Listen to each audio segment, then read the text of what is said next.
Students, today we are going to discuss a very important topic of the chapter Theory of Demand. Today we will be discussing about the movement along a demand curve and shift in demand curve. So let us start with movement along a demand curve or change in quantity demanded. So movement along a demand curve or change in quantity demanded is due to change in own price of the commodity. जब एक commodity के price में change आता है, in that case there is movement along a demand curve और change in quantity demanded. Other factors remains constant. अब हम लोगों ने किए थे other factors. When we studied about the determinants of demand, we studied certain factors which affect the demand of a commodity. अब वो कौन से फैक्टर्स थे? We studied about the price of the commodity, price of related goods, income of the consumer, tastes and preferences of the consumer, and expectations of the consumer. So here, the movement along a demand curve or change in quantity demanded is because of change in own price of the commodity. It is because of change in own price of the commodity. Other factors remains constant. So अब जो change आता है, जो movement आती है demand curve में या quantity demanded में चेंज आता है, वो दो तरह से होता है. One is the case of extension of demand and other is the case of contraction of demand. Extension of demand occurs because of decrease in own price of the commodity. जब किसी भी कमोडिटी का price कम हो जाता है तो उसकी demand बढ़ जाती है. यही हम जनरल लाइफ में करते हैं. जब कोई चीज़ का प्राइस कम होता है हम उसकी डिमांड बढ़ा देते हैं. So in that case there will be a downward movement on the demand curve. Demand curve पे डाउनवर्ड मूवमेंट होगी. And here the change is only and only because of own price of the commodity. Other factors will remain constant. अब other factors कौन से थे? Price of related goods, income of the consumer, expectations of the consumer, tastes and preferences of the consumer. These all factors will remain constant. Change is only and only because of own price of the commodity. So we will be taking an example of this case. अब देखिए, अगर एक commodity का price है ₹2 तो उसकी demand 2 units की जा रही है. The quantity demanded is 2 units. When the price decreased to ₹1, 2 से 1 हो गया, प्राइस फॉल कर गया, तो अब इस केस में क्या होगा? उस गुड की डिमांड बढ़ जाएगी. Its quantity demanded will increase from 2 to 4. So here we can see that when the price fall, quantity demanded increases. जब प्राइस 2 से 1 हुआ, quantity demanded increased from 2 to 4. So have a look at the diagram. On the x-axis I have taken quantity and on the y-axis I have taken price. So when the price was ₹2, when the price was ₹2, 2 units were demanded. You were at point A or we were at point A. And when the price fell to ₹1, price fall कर गया, 1 हो गया. Now the demand is 4 units of the commodity. So you moved from point A to point B. अब हम एक ही demand curve, earlier we were at point A when the price was ₹2 and 2 units were demanded. Now as the price has fallen to ₹1, the demand of the commodity is 4 units. So earlier we were at A, now we are at B. And this movement from A to B, this downward movement is extension of demand. पहले demand 2 units थी, अब demand 4 units है. ठीक है, the movement from A to B is extension of demand. This is downward movement. Earlier 2 units were demanded, now 4 units are demanded. So this is all about the extension of demand. Now talking now we will be talking about the contraction of demand. Contraction of demand is because of increase in own price of the commodity.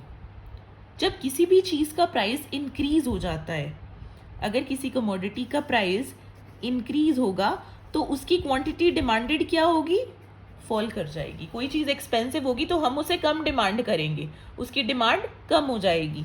ठीक है. So this will result in an upward movement on the demand curve. अब उस demand curve पे because of increase in price upward movement will be there, and this thing happens, contraction happens only and only because of change in own price of the commodity. Other factors here also remains constant: price of related goods, income of the consumer, expectations of the consumer, tastes and preferences of the consumer, all these factors remain constant here also. So when the price of the commodity was ₹1, जब price 1 रुपया था, the quantity demanded of that commodity was 4 units, and when the price increased to ₹2, price बढ़ गया तो उस चीज की demand क्या होगी, फॉल कर जाएगी.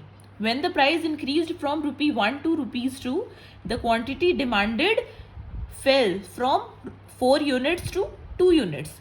सो जब किसी चीज का प्राइस बढ़ जाता है उसकी डिमांड कम हो जाती है. Representing this thing on the graph, earlier you were at point A. On the y-axis again we have taken price, and on the x-axis again we have taken quantity. This is the origin and this is the demand curve. So earlier you were at point A because when the price was ₹1 you were demanding 4 units. At ₹1 you were demanding 4 units. Now as the price has risen to ₹2, price increase हो गया, 2 हो गया. On the same demand curve the quantity demanded of the commodity has fell to 2 units. Earlier 4 units were demanded at ₹1, now at ₹2 only 2 units are demanded. So it means earlier you were at point A, now you are at point B. So this thing is representing an upward movement on the demand curve. हम ऊपर की ओर move कर गए, same demand curve पे हम ऊपर की ओर move कर गए. As this thing was representing a downward movement on the same demand curve, this thing is representing an upward movement on the same demand curve. So this is all about movement along a demand curve और change in quantity demanded. The next thing we will be discussing is about the shift in demand curve.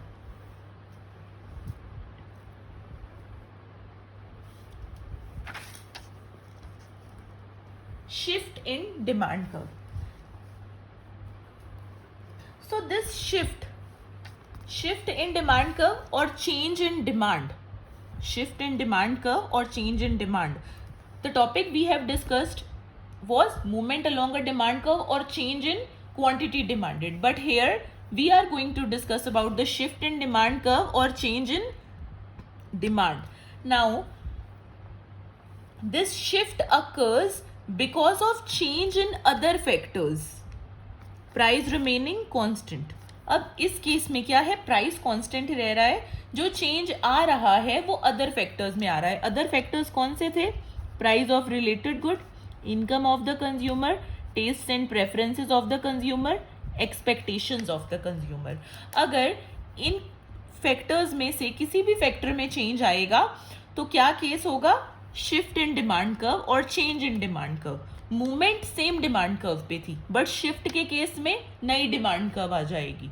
ठीक है. तो इस case में price will always remain constant, price will always remain constant and the shift is because of change in other factors. Except price किसी भी factor में change आ सकता है. तो अब जो शिफ्ट आता है वो 2 तरह से आता है, because of increase in demand और because of decrease in demand. The shift can be increase in demand और डिक्रीज इन डिमांड. अब जो इंक्रीज इन डिमांड है this is represented by a rightward shift in demand curve.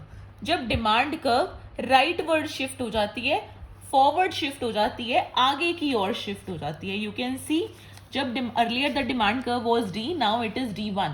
जब demand curve आगे की ओर shift हो जाती है, this is the case of increase in demand. And when the demand curve shifts backward, पीछे की ओर शिफ्ट हो जाती है, as earlier it was D, now it is D1, backward shift हो गई और लेफ्टवर्ड शिफ्ट हो गई. This is the case of decrease in demand. So let us study about the increase in demand first. This increase in demand is due to change in other factors other than price. This is also called rightward shift in demand. So earlier the price was ₹2. At ₹2, 2 units of the good were demanded. Now we know that the case we are doing here, price will always remain constant. अब जो change आ रहा है वो other factors की वजह से आ रहा है. Other factors, price of related good, income of the consumer, taste and preferences, expectations, इनमें से किसी में भी चेंज आ सकता है. So let us take a case कि कंज्यूमर की इनकम इंक्रीज हो गई. नॉर्मल गुड्स का केस है, कंज्यूमर की इनकम इंक्रीज हो गई. अब कंज्यूमर की इनकम के इंक्रीज हो जाने पे क्या होगा? नॉर्मल गुड्स है, इनकम इंक्रीज होगी तो कंज्यूमर ज्यादा गुड खरीदेगा. So earlier the price, when the price was ₹2, 2 units were demanded. So this is a diagram. On the y-axis we are taking price, on x-axis we are taking quantity. Earlier you were at point A. This was the demand curve. At ₹2, 2 units were demanded. But now as the income of the consumer has increased, income increase होने की वजह से there is a forward shift in demand curve. Demand curve आगे की ओर shift हो गई और आगे की ओर शिफ्ट होने पे now the price is again 2. Price 2 ही है but the demand has increased. There is a increase in demand. So at ₹2 earlier 2 units were demanded. Now at ₹2 4 units are demanded. So demand curve shifted from here to here. There is a forward shift in demand curve or rightward shift in demand curve. Earlier you were at point A, now you are at point B. This is the case of increase in demand. So increase in demand के बहुत सारे causes हो सकते हैं.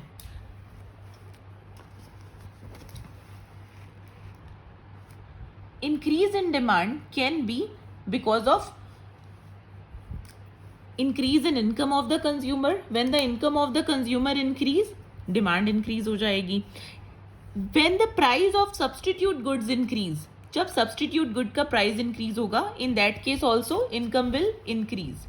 When the price of complementary good falls, जब complementary good का price fall हो जाएगा. Complementary goods are the goods which are consumed together to obtain satisfaction. So if we take the example of ink pen and gel pen, अगर ink pen का price कम हो गया,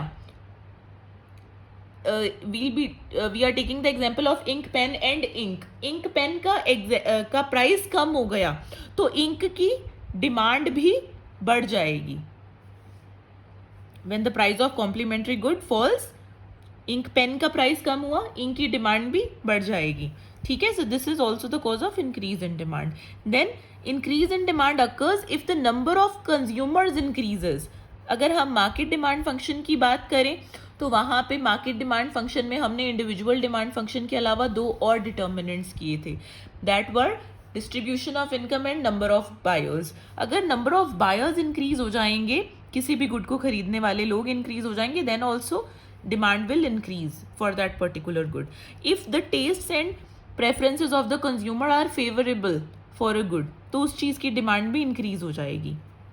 When availability of commodity is expected to reduce in near future, अगर हमें लग रहा है कि आने वाले टाइम में एक गुड की अवेलेबिलिटी बहुत कम हो जाएगी, तो उस केस में भी उस गुड की डिमांड बढ़ जाएगी. प्रेजेंट टाइम में उस गुड की डिमांड बढ़ जाएगी. Now we will be discussing about the case of decrease in demand.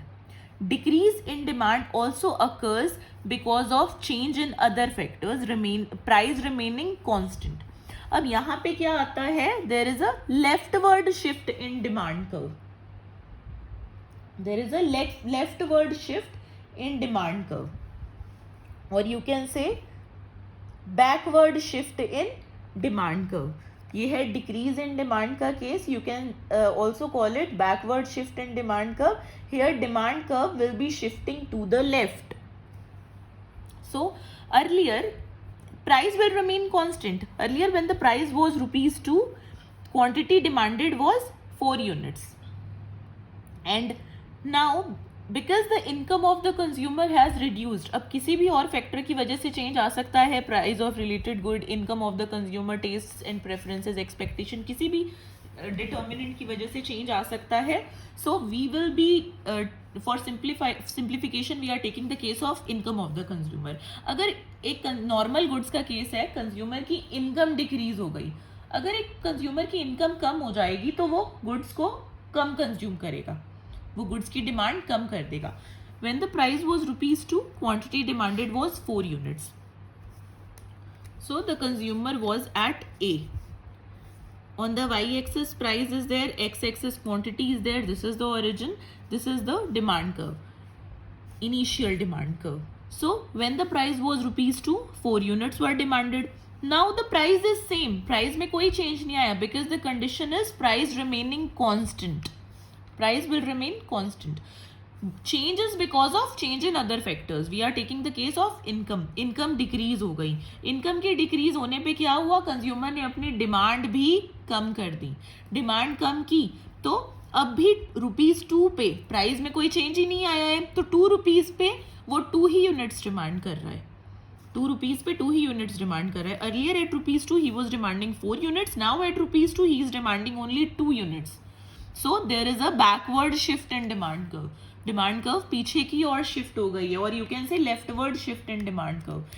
And the causes of decrease in demand may be these.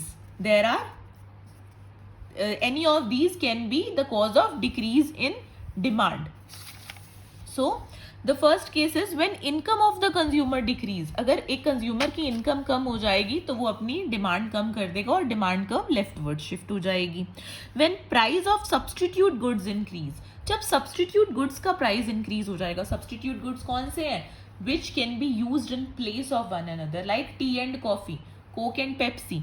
अगर कोक का प्राइस कम हो गया, कोक सस्ती हो गई है, तो लोग पेप्सी की डिमांड को कम कर देंगे. In that case the demand curve of Pepsi will shift backward. Then when price of complementary goods increase, ink pen और इंक की अगर बात करें, अगर इंक पेन का प्राइस इंक्रीज हो गया तो इंक की भी डिमांड कम हो जाएगी and the demand curve for ink will also shift backward. If number of consumers decrease, अगर एक इकोनॉमी में कंज्यूमर्स का नंबर कम हो जाएगा तो उस वहां पे भी बैकवर्ड शिफ्ट आ जाएगी.